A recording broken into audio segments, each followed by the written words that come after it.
going to irrefutable laws of leadership. I know, I already did.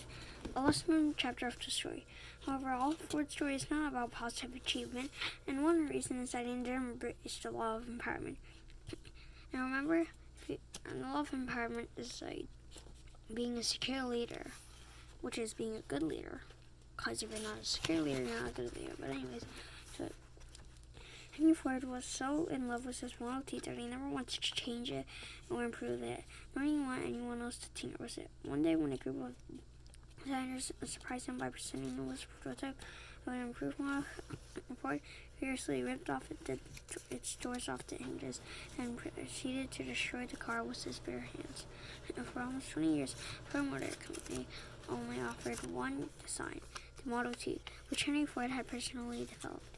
It wasn't until 1927 that he finally, grudgingly, agreed to offer the car to the public. When he produced the Model A, just incredibly fast behind his competitors in technical innovations. Despite its early head start in market share, in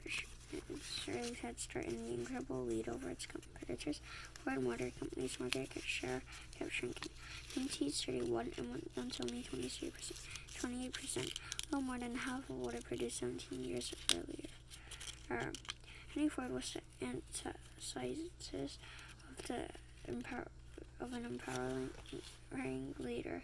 He continually undermined his leaders and looked over the shoulders of his people, and created a sociological department in the Ford Motor Company to check up on its employees and direct their private lives.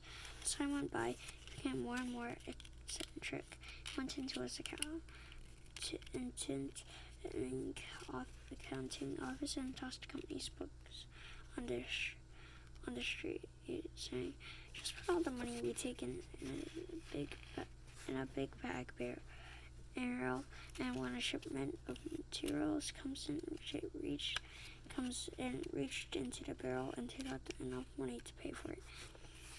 Perhaps Ford's most peculiar dealings were with his executives, especially his son Edsel.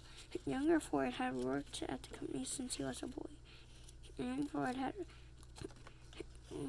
as Henry grew more eccentric, Edsel worked harder to keep the company going. If it weren't for Edsel, the Ford Motor Company probably would have gone out of business in the 1930s. Henry eventually gave Edsel the presidency of the company, but at the same time he undermined his son. Further, whenever a promising leader was rising up in the company, Henry tore him down. As a result, the company kept losing its best executives.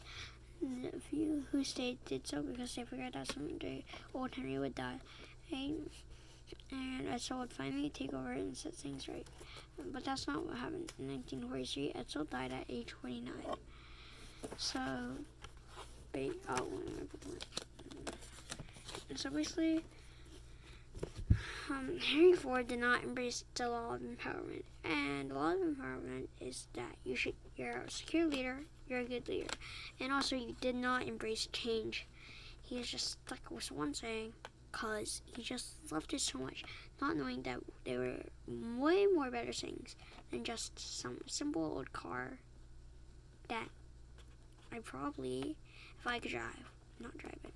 Okay, maybe I would drive it, but just go and can be like, "Hey guys, my car from the 1930s, let's go." And that's probably the only reason I would drive it. But he did not accept change, nor the law of empowerment, and which meant he wasn't a secure leader. So basically, the lesson would be to embrace the law of empowerment, because if you don't, well, you'll end up like Ford, and without Edsel, it probably would have gone down. So that's why your lesson is to embrace the law of empowerment, otherwise your business will only go boom. So Aliens Doing Homework is my book about kids, Aliens Doing Homework, and as kids, it's a book on how kids come to their own. That's how you subscribe. Bye.